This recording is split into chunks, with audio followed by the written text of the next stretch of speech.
nhiều bữa khói chế hồ để chín chiếu chiếu bèo chế bưởi dung chiếu băng tỏi ý đom nhà anh tu dân thật chiếu xin tin tay bà dùng trên chiếu chẳng chiếu chiếu thu mà chiếu bèo chế bưởi giờ nó mông lên tế giờ nay mà chiếu giờ chạy bột tụng yếm bèo chiên là lan miền giờ mà tế giờ tút tài mà tên tút tài nó cún đồ yếm ham tông mà chiếu chạy nó tụng yếm giờ bèo chế bưởi đồ mà bèo on như mình giờ mà bèo on chuẩn giờ nó là bài anh hay tu cấp dùng trên chiếu chẳng chiếu chiếu thu ồ ý đôi bữa giờ hay choang tay em bà mà chiều bùi bùi yếu mà chiều bùi bùi choang bà bùi bùi tiêu đứt chia tổ nàng khu yếu mà tay mà chiều là chả là tông yếu nhà bùn bùi ta trên đi chiều rồi nhà tu chiều nhiều bèn on rồi mi nhà tu chiều nhiều bèn on phiền hàng đánh chiều ô chiều chân như bùa ở khoa trang hồ ý hoa em mai phi vị nhẹ quan thành chế tọt dùng trên chiều nhà bùn bùi mà xin chia bà dùng trên chiều nhà em mai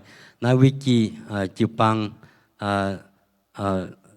nhà quan nên thảo chiến nhà tinh pi thành chế tọt na kinh sâu như vậy ta on như bao nhiêu thôi chiều bùi vừa hay tiếp tu nị hỏi con nhà kinh sâu như vậy ở chiều mà chiều sẽ bớt tụng yếm ít năm chiều bỏ chỉ con tọt chia tới xuyên bùa amen.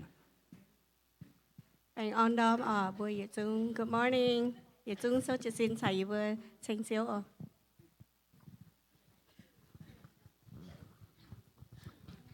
lành sinh xíu như nhủ thầy bù bùa Hãy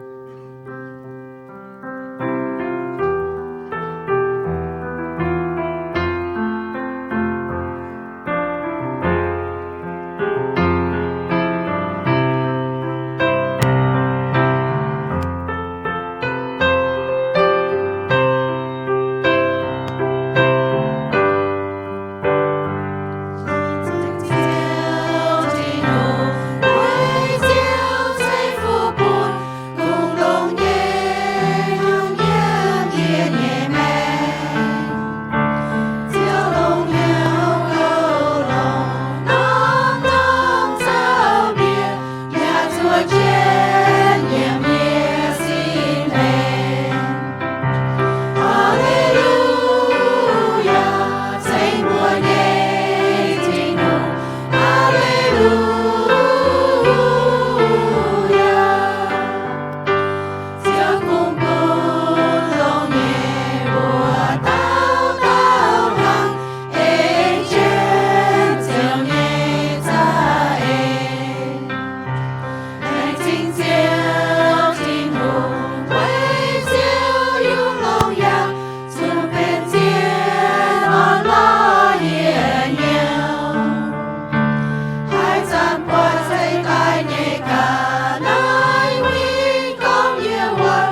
嘴多冷静不睇不收。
Thật đó.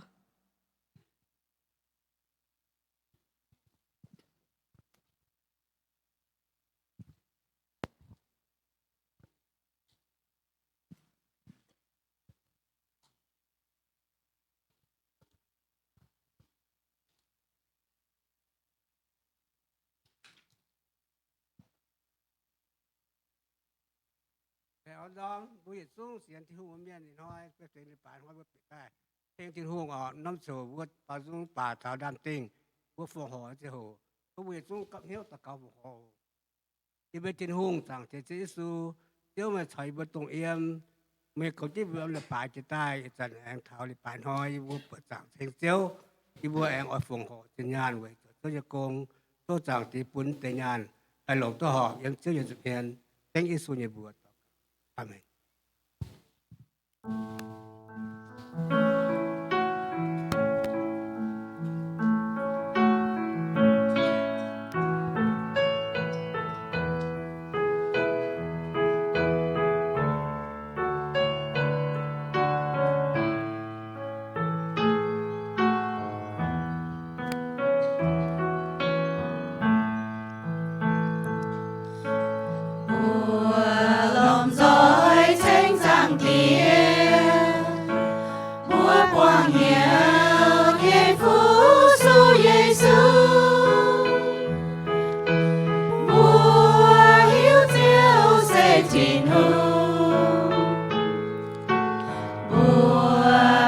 subscribe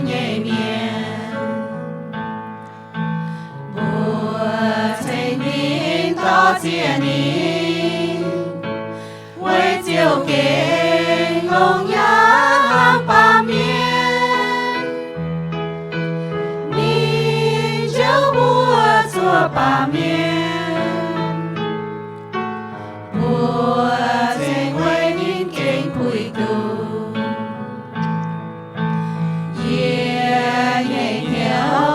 thành chiếu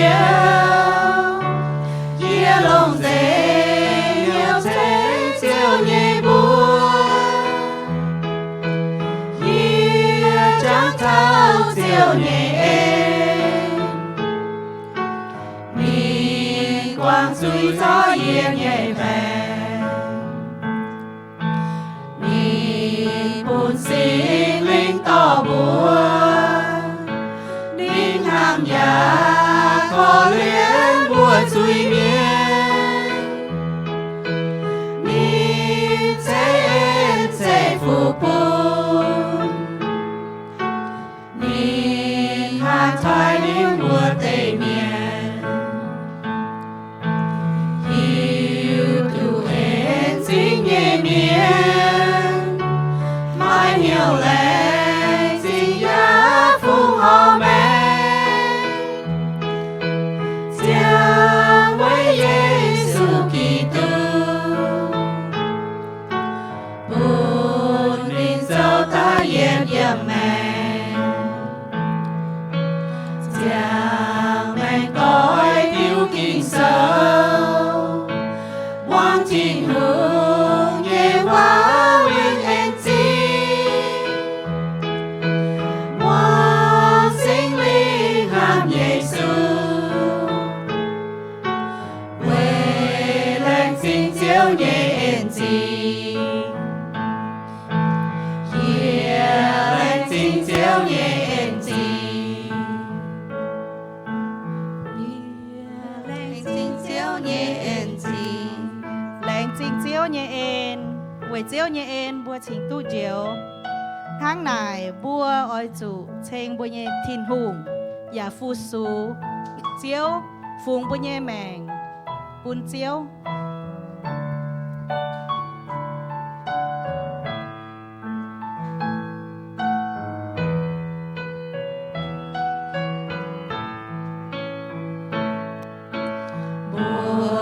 lòng giỏi thanh giang tiếng búa quang nhiều nhẹ phú su Giêsu búa hiếu chiếu xây thiên hùng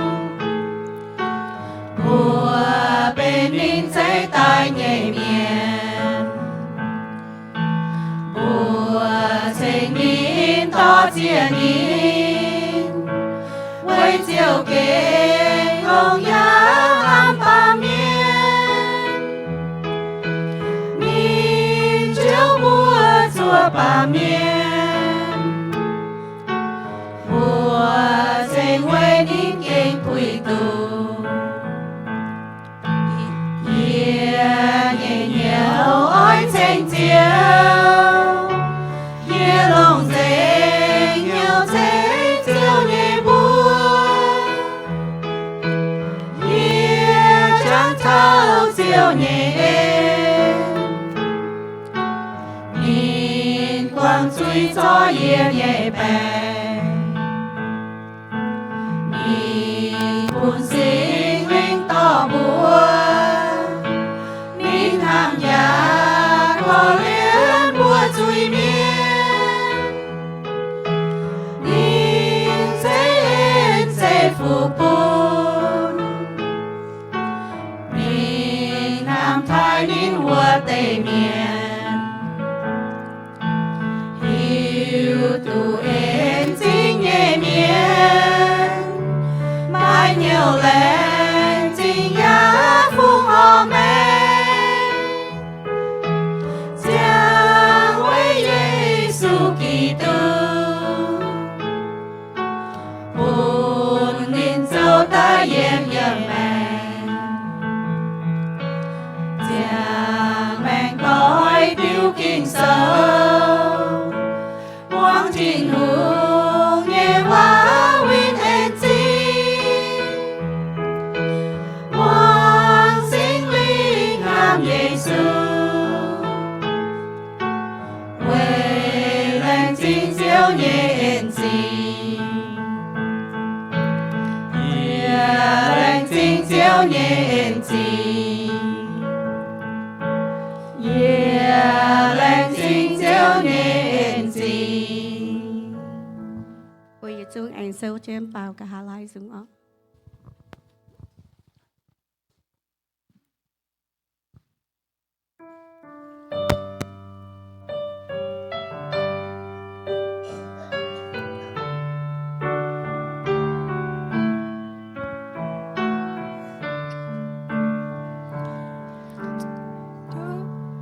Thô bùn yên im sinh hai bùa chiều yên chiều giang cha bùn yên nhau hám dành chiều cho yên tài yên dùi bánh chính mây chiều yên xây bao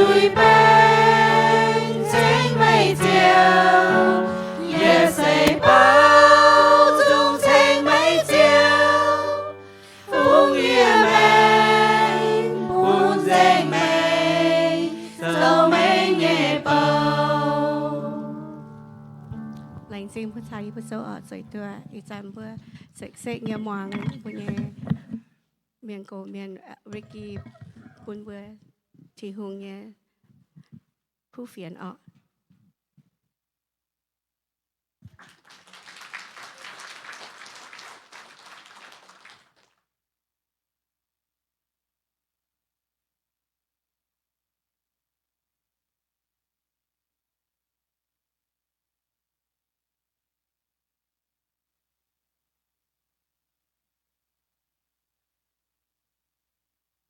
Okay, bạn on đom. Alo, mọi ta hay phải? Bạn on đom như phải? Dạ con hám chiếu mà con. Okay, amen. In hỏi trang tế ổn sẽ phản ánh ta xin chính về gì cầm gì à? Bữa đó nam hay. Okay. Và anh thấy anh tu quang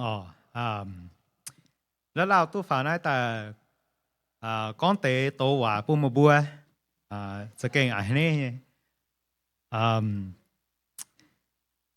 Can you guys go to my slides? Thanks. Billy, can you turn the mic up a little bit? Okay. Nzani? Okay. Okay. Thank you, Billy. In hỏi nhé hậu tạo sẽ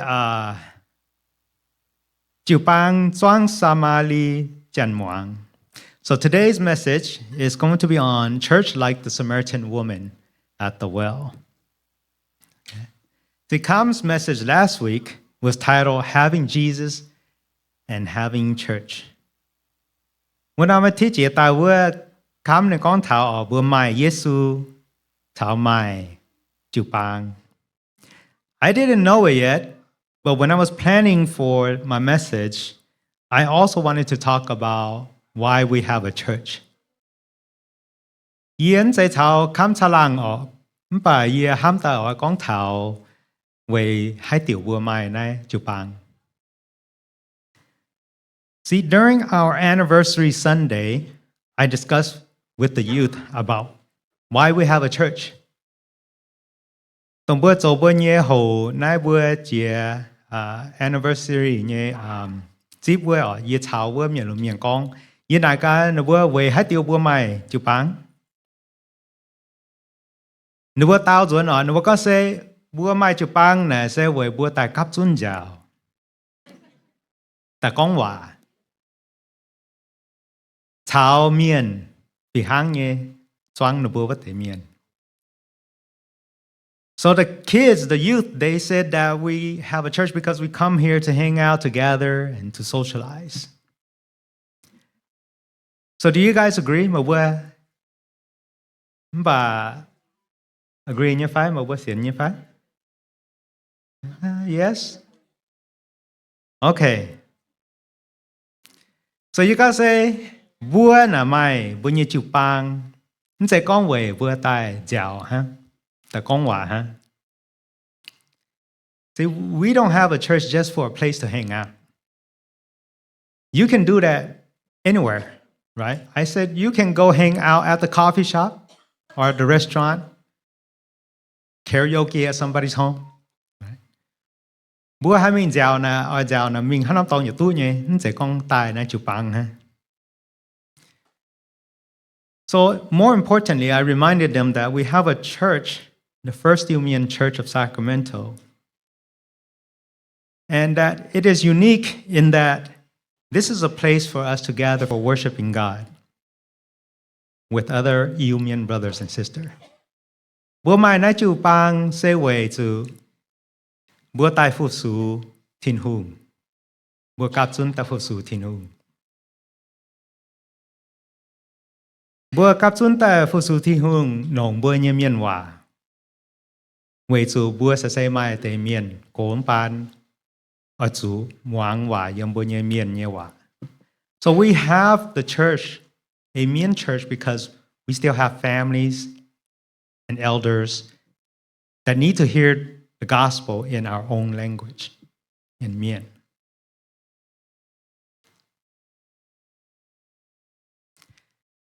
See, in Hebrew, it also says, let us consider how we may spur one another on toward love and good deeds, not giving up meeting together as some are in the habit of doing, but encouraging one another, and all the more as you see the day approaching. Thì bố mai chụp băng ya về na Hebrew con ở bố ya oi zu ham mang cả hang hải nó thành lan yết trên ham lan yết trên cho khu sĩ oi zu cáp xuân cho lễ bài mai tung quảng hang miền on hang ma tế miền quảng quyến nó tao duẩn lan oi zu yết trên quyến lan về zu mấy bữa hiếu tút chiếu xiêm chuối So we have a church to spur one another towards love and good deeds. And not giving up meeting together. Thì bố miệng hòa con bữa nó bố ai chú mái tung là khu. Bố ai chú lan nhiệt trên ham lan. Mái tung quảng. Ai chú cáp chân chỗ lễ bài nó. Bố chỗ lễ bài này dâm này. Chịu bằng lại bài tòng. Nên hiểu bữa máy tung quảng hàm nhận cho quyến nó. Bữa ya cho quyến lan. So we are here to encourage one another as well.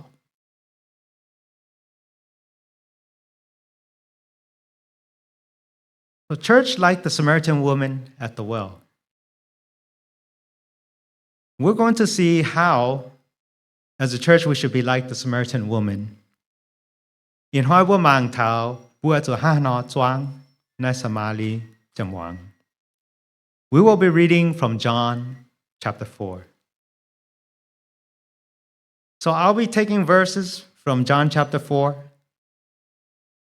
and reading them. We're not going to read all of it because there's a lot.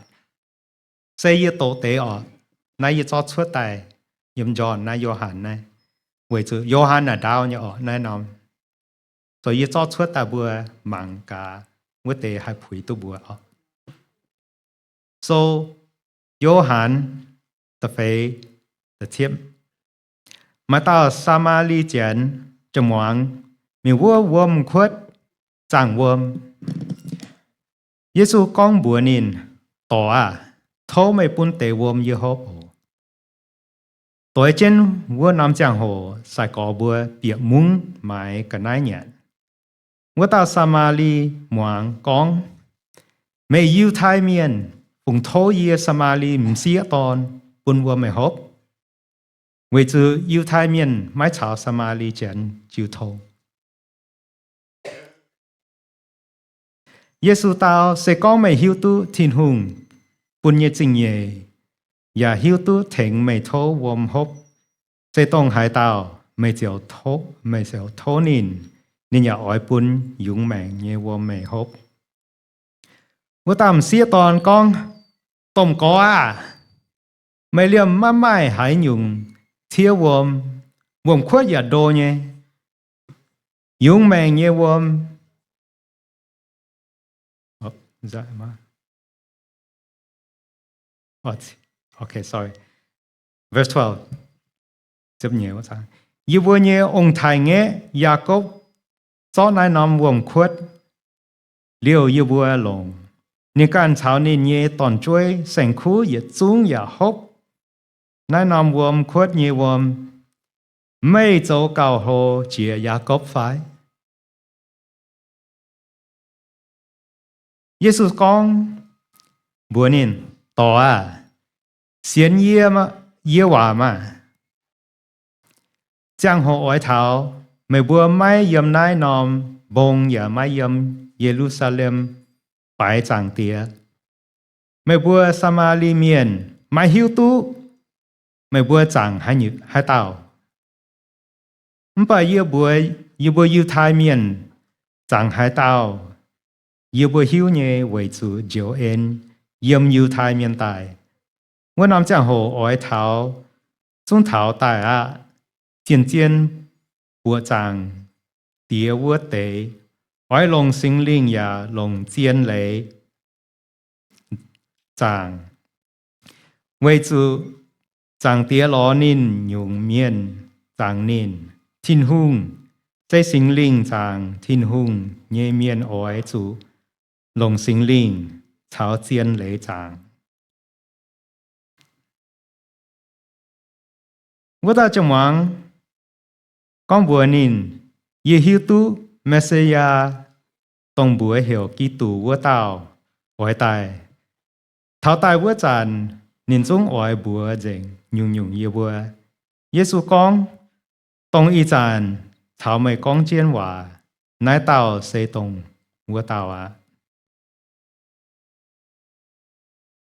vua tao chăm hoàng chiều quảng chiên nên nhé hello Duẩn mung mình bùa yếm mung nhẹ miền mày bùa tai mảng cá mà tao miền niên con dành yết chỗ chia nhẹ nhung xì nãy tao mai chạy kí tù phái choáng miền chiều xuất mung mình mảng Giêsu nãy tây miền con bùa tao唔xia tòn y chàn yê bùa mai chạy về mày con nhẹ hòa xiên yêu bùa can hải nín con ya hiu tu nai lan miềnจะเก่งโจปาmiền nhẹ diệu diệu lần sinh diệu mày bùa mà nhẹ hòa yêu bùa ngoan yên hoài chưa yêu thô mày nhẹ hòa xuất ta phun yêu bùa ya hiu mình bè ya hiu hàm món tu hiu ya hai áp chân chỗ yếm yêu bùa hiu lần sinh diệu tính diệu sư bùa amen. So, Yumian people are Samaritan. Yumian Zhuang Samali. What do I mean by that?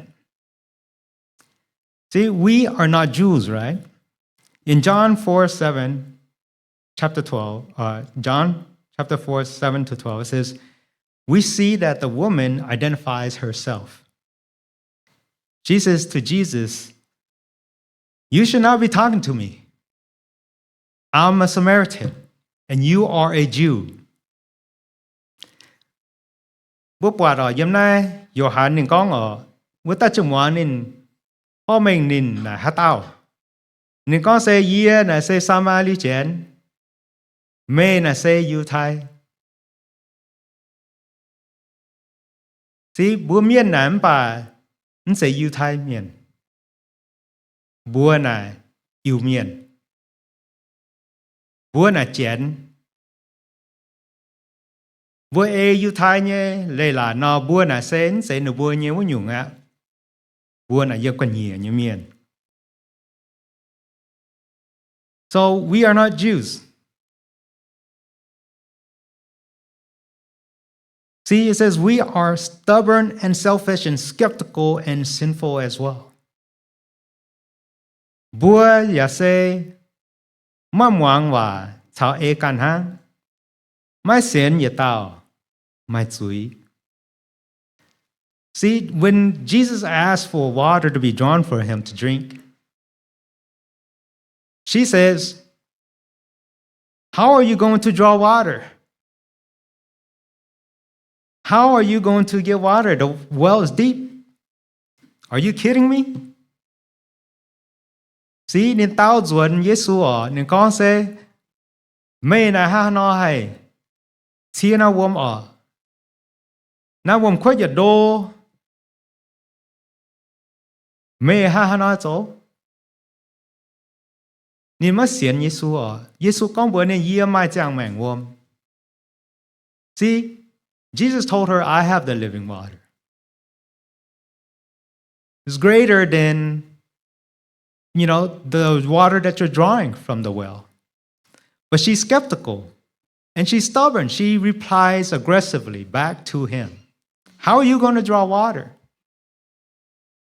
And then she asks this question at the end. She's like, are you greater than Jacob, our forefathers? See, anh tao rồi con xem mê cao hồ y bùa nhé ông thành nghe phai Jacob bùa miên là mà ta bán bà hăng nọ bà tu về sự bùa miên như mình là sẽ kinh khô nhỏ lồn hoài bùa chân bó trà yếm chỉ khét tập bung bùa chụp béo chỉ chân lão tập bung mình chân nó bó trà bùa ăn chụp béo dùn bùa như mình là sẽ kinh khô nhé bùa miên vậy nay maybe bùa chính tài không phải chỗ hiếu nghe mấy xiên miên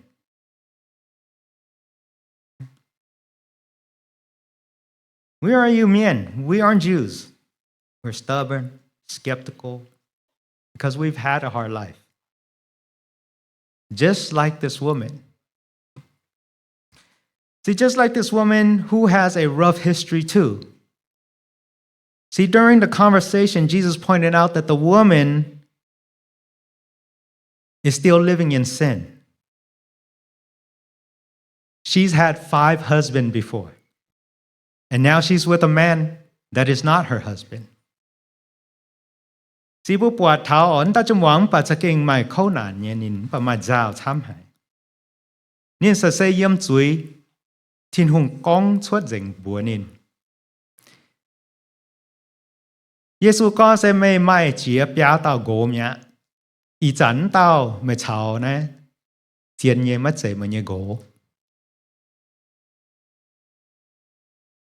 Jesus even points out to her that you worship what you do not know. Giêsu ya con mê chẳng há tao ya mê ya chúng hiếu. Does that sound familiar? Bùa miên bà bị hăng như phái. Bùa chẳng há tao. Bùa xí miên là bùa xí miên. Miên là há tao. Bùa chung hiếu. See, in our traditional culture, we worship our ancestors. We don't know what we worship either. It is different from our Christian belief. But regardless of all this, Jesus came to the woman at the well. See, Jesus loved her as he loves all people. Mà cún ở, ta chung hoàn nên sẽ mai chuối được hai chám bà. Giêsu mình quang nên yếm này, wom chô nào. He showed her that he loved her. And he met her where she was at. See, Giêsu nên mình này chúa, ta chung hoàn. Nên ra kinh hám hẳn ta chung hoàn. Mà cô nên nhé xì đồ hai hô. Mà cô nên quang dù đồ hai khô. Nên đồ hai chéo đồ hai nhé mà xiên miên. Even though she was a skeptic, even though she was a sinner, Jesus met her. And Jesus met us too. From the refugee camps, from the wars, to migrating over to the US.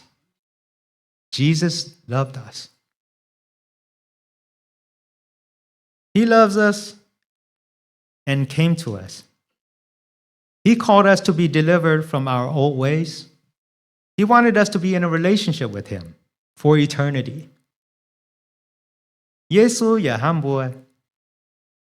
Nếu ai chiều bua出bua nhẹ lộ miền như mẹ. Nếu ai chào bua chiêu thông, chào bua họp hiếu, nhiệt liều nhiệt sế. So why do we have the church? Về hai điều bua mai chụp bán.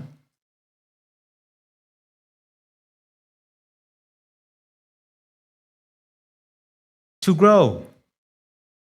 Bua hàng cho mình. See, it didn't mention in John 4 how long the conversation lasted. Yếm na Johann ta phải trả na nín con ở, nín thán ta trong mong con hòa na đồng hai lao. Bữa hiếu tôi yếm nín khó chán thảo này, vòng khuất này. Nín nhé sai có bữa mình vừa muốn, mình mai lại hàng. So all we know is that when Jesus came here to wait at the well for this woman, His disciples went into town to buy food. Then in John verses 21 through 26, Jesus started to build a relationship with the woman by having a conversation with her. Bởi hiếu tôi ở nay nên kinh số nhị sẽ viết mình thà nhị sẽ lụa sang với nhị con. Giêsu chán ta trong hoàng chỉ con hòa.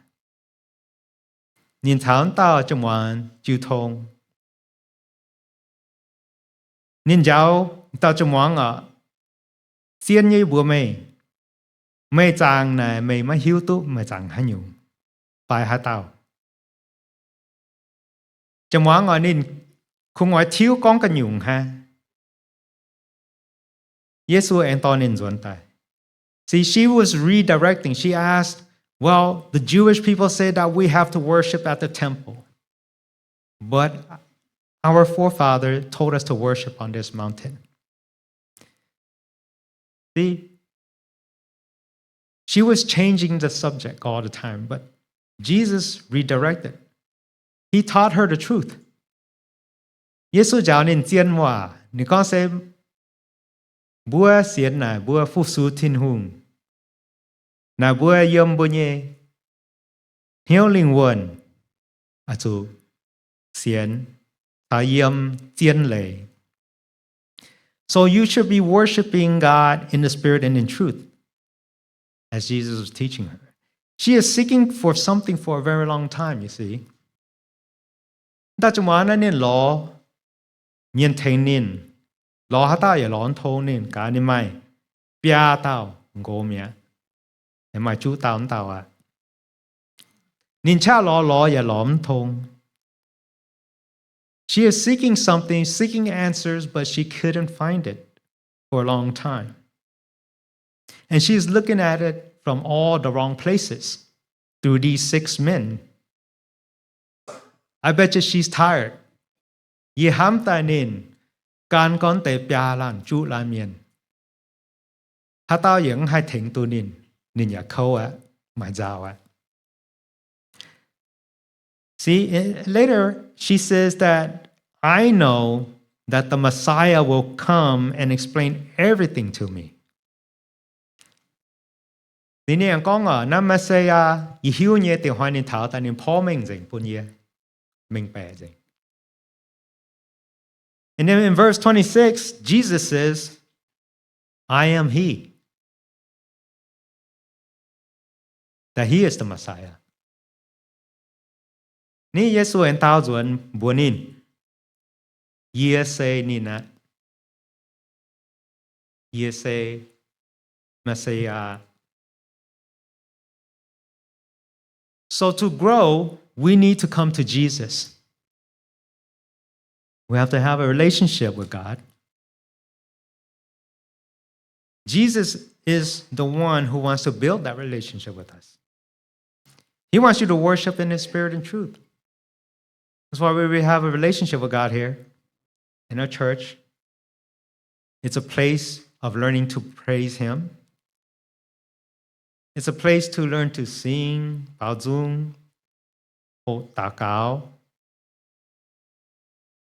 It's a place for us to make relationship with other believers. Buôn bùa yếm nai hà chào kỹ tụ miên, bến tòi, tổng hiếu. It's a place of fellowship. Chào kỹ tụ miên giáo. And it's a place to learn the truth through the word. Yếm nai bùa tổ hồ, hiếu ê thiên hùng nhé hòa.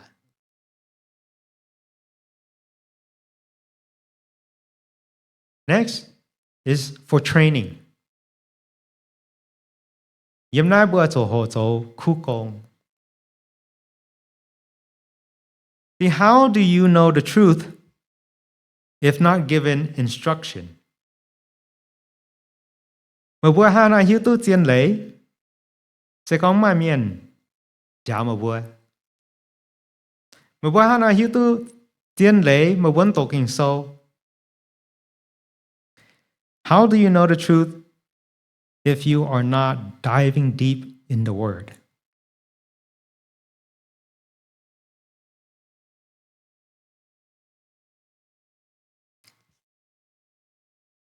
See, we have our pastors, we have our elders that are here to teach.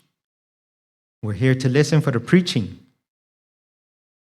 Bùa yếm nai chiều bang này, bùa mai phìn sang, chào mai chiều bang miệng cổ. Chun tố bông bông ngoan. Chào kinh sâu. In the beginning of the chapter, John chapter 4, verses 1 and 2, Jesus learned that the Pharisees thought Jesus was baptizing more people than John. Yếm na buôn sâu na còn bùa. Giê-xu con ở nơi hải thảo. Người con sẽ miền hải con Giê-xu tu sai có cào chăm và thỉnh sai có chiếu vôm như lệ cào chăm yêu hẳn. Bà tiên sĩ sẽ mãi sẽ Giê-xu thỉnh miền chiếu vôm như lệ không nên như sai có bùa thỉnh chiếu vôm như lệ hăng. See, the Pharisees learned that Jesus was baptizing people, many more people than John the Baptist.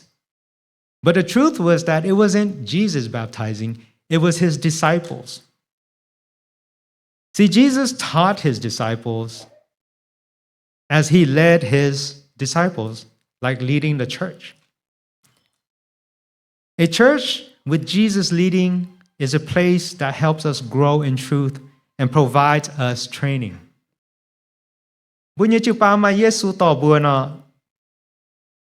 Bùa này, hãy hỗ tư hiếu, hãy dấu cứu công, yếm chiên lễ. Giê-xu tỏ bùa như chữ ba nó. Bùa hãy tu dình na nhiều. See, our church has to have pastors and elders, and we have to have a discipleship program. Bùa cho mai, in sang my mian ko mian. And so my jiao mian. We have to have Bible studies, Sunday school. We have to have ministries for children, for adults, for our youth. Bùa cho mai jiao mian ho kinh sâu. So le bai hong, jiao le bai hong như mian. Bùa cho mai jiao to mian, mai jiao for joy, ya mai jiao mian un mian.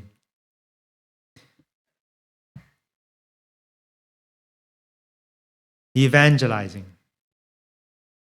So our church needs to be evangelizing too. When you bang ya ai zu zo tin hung ye ku gong. See, in verse 27 it says, just then his disciples returned and were surprised to find him talking with a woman. Bữa chàn sai có bữa duẩn tai, Quả Giêsu chào vua ta chân hoàng, có quả chiều hám, mai mình bẻ. See, they were surprised to find Jesus talking with this woman. And guess what? The disciples, they went into town, but they came back by themselves. Mà bữa hiu nhẹ. Nên nhé sa có bữa mình, thảo mũ mình, bà nó bữa duẩn nè, sẽ khủng nó bữa càn ha. Giờ tao giờ mà to tài. Giờ tao giờ mà lo tài thảo Giêsu. See, they were probably afraid, you know, or had a bias towards the Samaritan people. Nếu bữa mà tại ba cầm dìa phai, mà ỏi con thảo Giêsu như cháu. Ba nếu bữa thảo này chén mà họp ọ, là Samali chén. Thảo yu thái chén là mà chịu thông. Or maybe the townspeople didn't want to deal with the Jews. Ba này muốn như chén, mà ỏi thảo nếu bữa yu thái miền. We don't know. But they came back by themselves. Bố mà hiếu tiền về hai tiêu. Bà nó bố như sa có duẩn là xe nó bố can hang. In John 4:28-30, what does the woman do? Bố mang cá này, nhìn sẽ bết trang, mình thả phá chụp trang. Bố ta chẳng hoàn số hay nhung, bố chẳng tôi như phải. She drops her water jar and does what? Nhìn rõ nên nhé tranh vôm nhé hello nọ búng quảng mình tiểu duẩn vô mung. So she left. She left her belonging. She headed straight to the town. Xin nên nhé cả nái nhưng quảng dành mẹ mà cún nè. Chiều mình vô mung mẹ. Về hát tiếu. Why did she do that? Because she believed in Jesus. She went into town saying, come, see this person. He told me everything about me. Is this the Messiah? Nên thiếu mình vô muốn mình bùa nè nhé, muốn nhé miền. Nà tao miền hiếu dành yê. Nà tao miền say Messiah phai. So she left, she went to town, told everyone about Jesus. Verse 30 says, they came out of the town and made their way toward him. Và chẹp sang nâng con, nâng bùa yết dung mông nhẹ miền. Can chân dìa, mình lo Giêsu. So you are called to do good works, sharing the gospel, bringing people to Christ and your church. Mấy bùa zu zo khu công, mấy bùa zu bùa miền khu phiền, to miền xiên Giêsu, to miền bịa lễ bài. The Samaritan woman was known in her community. The people came because they knew who she was. And they listened to her because she is one of them. Na Samali chamwang na ni nye mung nye miên na hiu tu nin hatao nye. Ni bo xian ni nye wa wei zu hatiu, wei zu nin na wo kan nye miên na. See, this is why you matter. Về nãy mà bữa sẽ chiến chia trong bữa nhé chịu bằng. Mê nhé à chào tuổi bữa. Mê nhé mùa tuổi. Mê càn nhé béo nhé miền. Sẽ hiếu tu mê hạ tao nhé. This is why you matter. It's the relationships that you have. You have credibility with your family, with your friends. They listen to you. Now, what about your Mien people? Nguồn ham cả một bữa cả nhé. Yêu Mien. Na yêu mình. Mà ta ba yêu mình ở bữa nhà ngàn phải diệt duẩn mình quang mùa tuổi. Ý hay nó bảo con sẽ nãy này yêu bữa nhà lộ lãng như miền. Nãy yêu bữa choàng lãng như miền. See, when I go to events and get introduced to people that I don't know, they go, this is my old village town folk. This is my folk people. We live together in the village. What about those people? They're your own Mien people.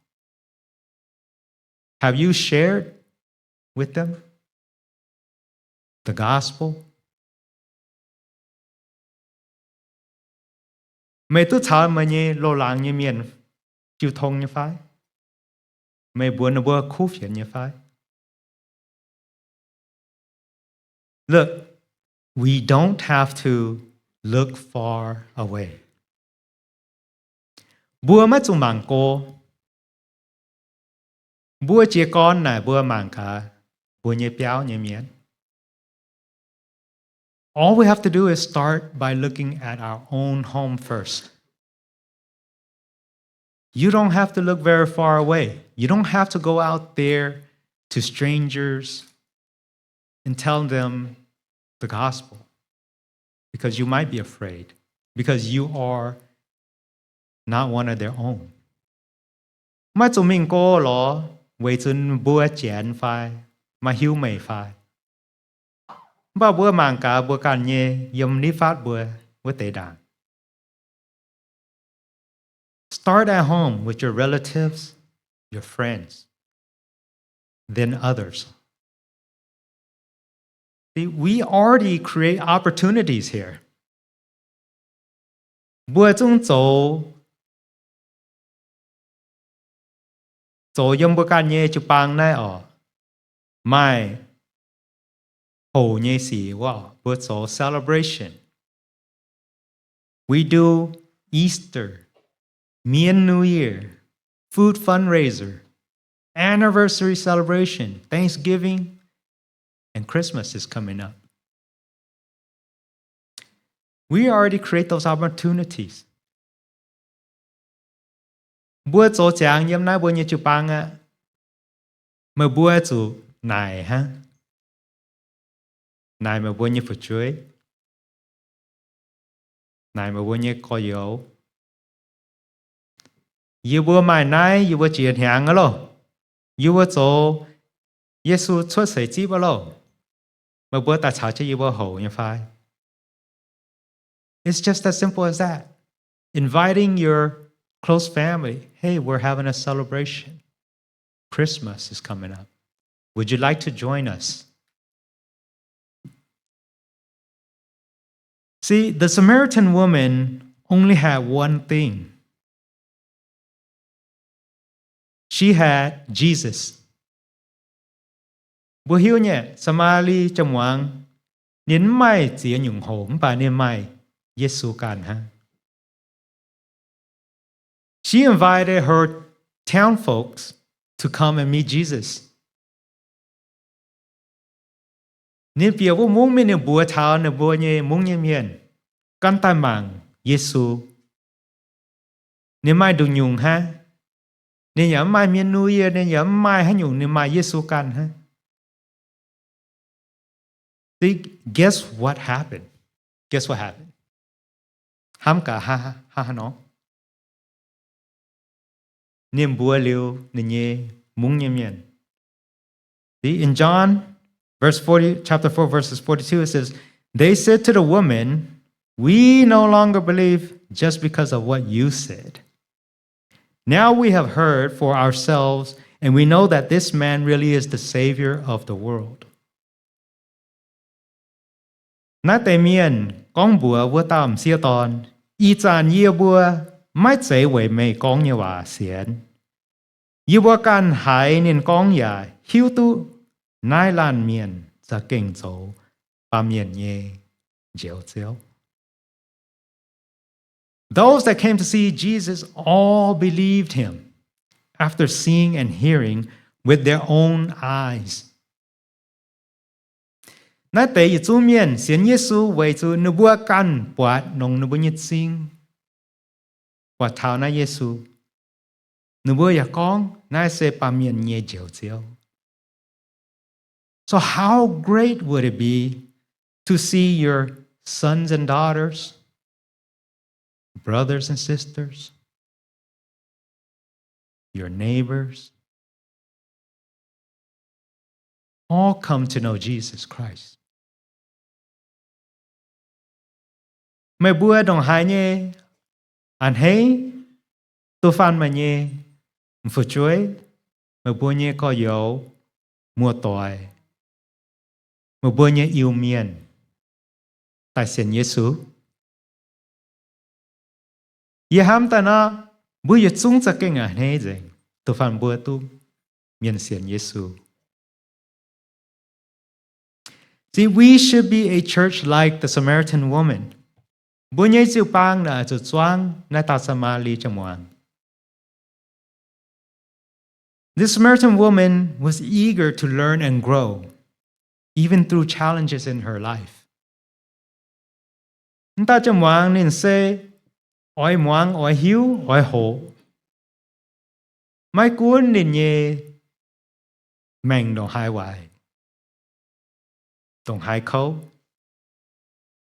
See, recognizing who Jesus is and allowing his word to teach, she was receptive of all of those things that Jesus had to provide. Bùa cho choang nè, bùa cho moang Giê-xu giáo nhé và bùn Giê-xu giáo bùa, bùn bùa giáo hộ hiu, nè con như và. Hang ta cho moang na, nên ya anh hiếu liệu hộ ta hai ta nên anh chuốt mình bùa miền. Then after learning and spending time with Jesus, she went out and brought others to Jesus. That's why we should be like the Samaritan woman. See, it's not difficult if you bring people from your community to Jesus. Say ma bùa ló miên buồn miên tai ló Giê-xu. Vậy hả tiếu? Bùa to nhây miên nà bùa to thảo nái tai bùa bùn Giê-xu chỗ nín chỗ dành nín nhê công. So all we have to do is bring people to Jesus. The work isn't hard because Jesus takes care of the rest. Jesus will work in their lives. So invite people, invite your family. They have to understand why we need a church. Bùa cho to miên là cho lò bùa nhé, phụ chuối, bùa nhé, mua tỏi. Nếu bùa ai cho hiếu tú về hai tiểu bùa cho mai này, chụp bang. Dạy con tài giáo, con hòa ha. Bà cho tài hồ. Chiến lệ. We have the church to learn the truth. Because God calls us to worship in spirit and truth.